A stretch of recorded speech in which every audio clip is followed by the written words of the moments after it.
창세기 3장 1절부터 13절 말씀입니다. 그런데 뱀은 여호와 하나님이 지으신 들짐승 중에 가장 강교하니라. 뱀이 여자에게 물어 이르되 하나님이 참으로 너희에게 동산 모든 나무의 열매를 먹지 말라 하시더냐.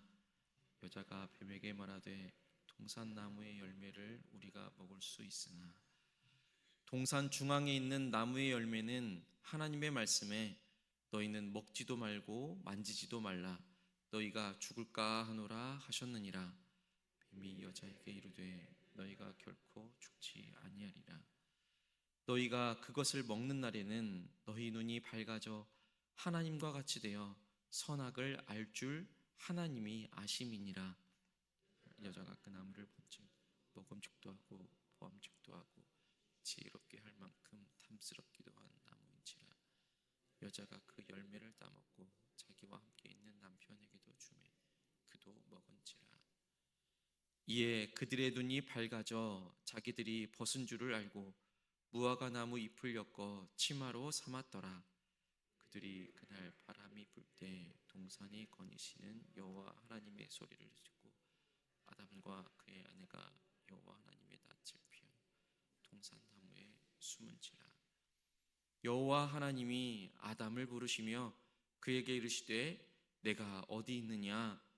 이르시되 내가 동산에서 하나님의 소리를 듣고 내가 벗었으므로 두려워하여 숨었나이다.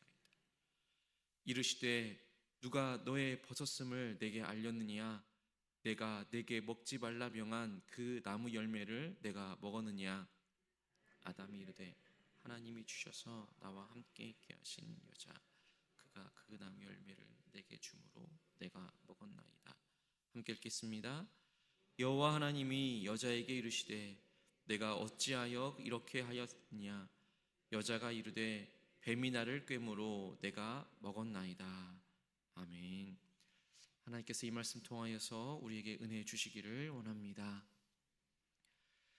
오늘도 기도의 자리에 있는 우리 모두에게 하나님의 때를 돕는 은혜 안에서 우리에게 좋은 일이 있을 줄로 믿습니다. 좋은 일이 있을 겁니다. 보통 죄를 우리는 이렇게 생각하곤 합니다. 하지 말아야 할 것을 했다. 규칙을 어겼다. 선을 넘었다. 그런데 오늘 본문의 말씀을 보니 이 죄라는 것이 행동의 문제이기도 하지만 하나님을 어떻게 알고 있느냐, 하나님을 어떻게 이해하고 있느냐라는 그 사실을 우리가 함께 보게 됩니다. 아담과 하와의 첫 죄는 선악과를 먹은 것과 더불어서 그보다 먼저 일어난 일들을 오늘 함께 보기 원합니다. 이 아담과 하와가 하나님을 다른 분으로 생각한 것, 그것이 바로 죄의 시작이었습니다. 뱀은 이렇게 말합니다. 하나님이 참으로 너희에게 동산 모든 나무의 열매를 먹지 말라 하시더냐. 이 말은 이 규칙에 대한 질문이 아니었습니다. 이 질문의 핵심은 하나님이 과연 너희를 제한하는 분이 아니냐, 하나님을 제한하는 분으로 그렇게 이야기를 건넨 것입니다. 뱀은 결코 하나님이 없다라고 말하지 않았습니다. 대신에 하나님을 의심스러운 분으로 바꾸어 놓은 것입니다. 하나님을 오해하게 만든 것이지요. 사랑의 하나님을 지금 무언가를 숨기는 하나님으로, 그리고 선하신 하나님을 자유를 막는 그 하나님으로 오해하게 만든 것입니다. 죄라는 것은 하나님이 없다라는 것에서부터 시작되는 것이 아니라 하나님이 정말 좋은 분이실까? 라고 하는 그 의심, 하나님에 대한 오해에서부터 시작되는 것입니다. 우리도 우리의 삶을 살아가다 보면 하나님을 믿고 있는데도 불구하고 이러한 질문을 우리 마음 가운데 던질 때가 있습니다. 하나님이 왜 이걸 나에게 막으실까? 왜 하나님이 나에게는 이걸 허락하시지 않으실까? 왜 나에게만 이것이 안 될까라고 말입니다.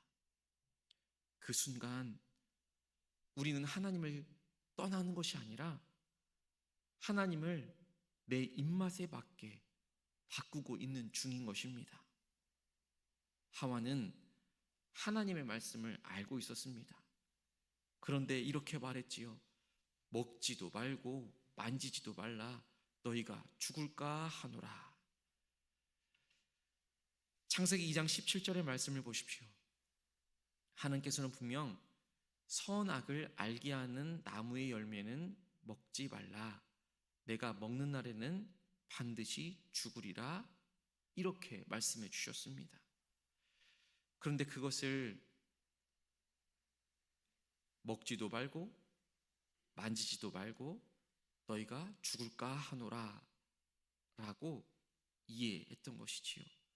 그렇게 오해한 것입니다.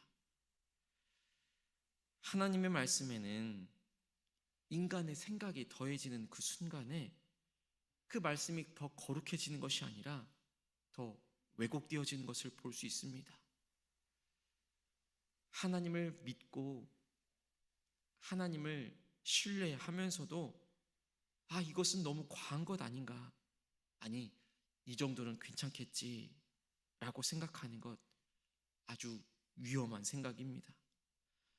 하나님은 이렇게까지 요구하시는 분이야 라고 생각하는 것도 우리의 잘못된 생각인 것입니다. 말씀이 아닌 다른 것을 기준으로 삼으려 할 때, 말씀을 내 기준으로 재해석할 때에 이 죄가 더더욱더 깊어지는 것입니다. 선악과의 본질은, 선악과의 진짜 의미는 하나님께서 선과 악을 정의하신다라는 것입니다. 선과 악은 하나님이 정하시는 것입니다. 그렇게 사람은 그 선, 악을 정하시고 정의하시는 그 하나님을 신뢰하며 살아가면 되는 것입니다. 그런데 사람이 아닙니다. 하나님 그게 아니라 제가 판단해보고 결정하겠습니다 라고 생각하게 되는 순간에 그 선악의 본질을 잃어버리게 되는 것입니다. 죄의 본질은 불순종에만 있는 것이 아니라 하나님에게서 그 판단권을 내가 빼앗아 오는 것에 있습니다. 하나님께서 결정하시는 그 결정권마저도 내가 해버리겠다라는 것이 바로 죄의 본질인 것입니다. 그래서 우리가 죄를 짓고 나면 우리의 마음이 편하지가 않습니다. 왜냐하면 내가 그 하나님의 자리에 앉아 있기 때문인 것입니다. 선악을 알게 하는 그 열매를 먹고 난 이후에 그들의 눈이 밝아졌다라고 기록합니다. 그들의 눈이 밝아졌는데 그들에게 무엇이 보였습니까? 하나님이 보이지 않았습니다. 눈이 밝아졌는데 하나님이 보이지 않고 자기 자신의 부끄러움만 보였던 것입니다. 죄라는 것은 눈을 밝히는 것이 아닙니다. 시야를 좁히는 것입니다. 하나님 중심에서 나 중심으로 이 시야를 좁히게 만드는 것입니다. 눈이 밝아졌지만 오히려 더 보지 못하게 되는 것입니다. 그래서 어떻게 합니까? 인간 스스로 가리게 되는 것입니다. 무화과 나무 잎으로 자신을 덮게 됩니다. 신앙이 무너질 때 나타나는 아주 분명한 증상은 기도 안 하는 것이 아니라 숨는 것입니다. 하나님을 떠나게 되는 것입니다. 하나님께서 오늘 이렇게 물어보고 계십니다. 내가 어디 있느냐? 내가 어디 있느냐라는 이 하나님의 질문은 그 위치를 물어보는 것이 아니지요. 이 질문의 뜻은 지금 나 없는 자리에서 내가 무엇을 하고 있느냐라는 그 질문인 것입니다. 만약 하나님이 그저 심판자로만 서 있었다고 한다면 내가 지금 어디 있느냐 묻지 않으셔도 됩니다. 그냥 벌하시면 되는 것이었습니다.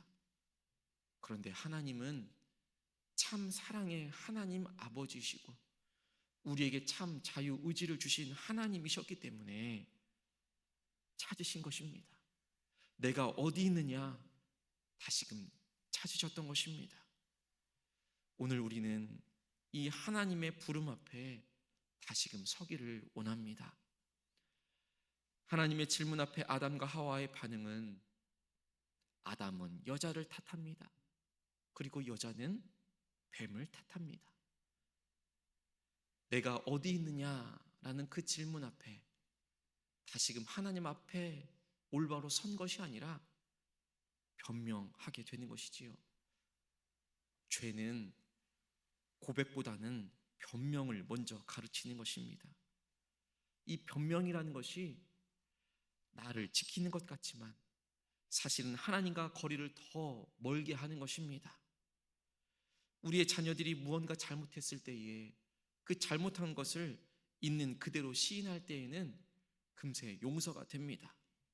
그런데 그 잘못한 것을 덮기 위하여서 또 다른 거짓말을 하고 또 다른 거짓말을 하게 되면 그 거짓말하게 된 것으로 인하여서 더 혼나게 될 때가 많지 않습니까?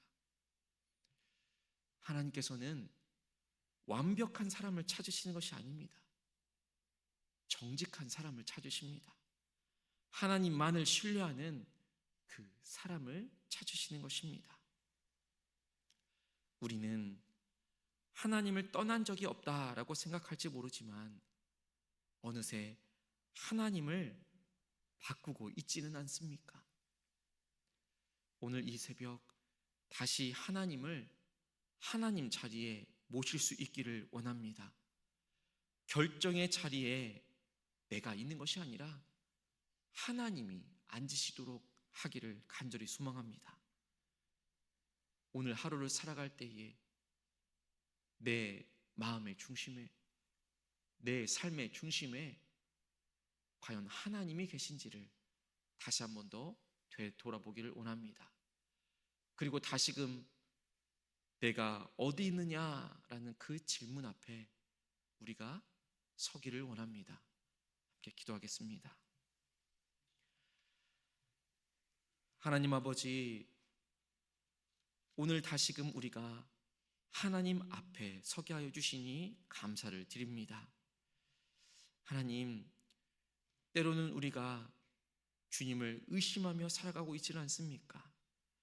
말씀을 떠난 것이 아니라 말씀 위에 서려 했던 우리의 교만을 주님 용서하여 주옵소서.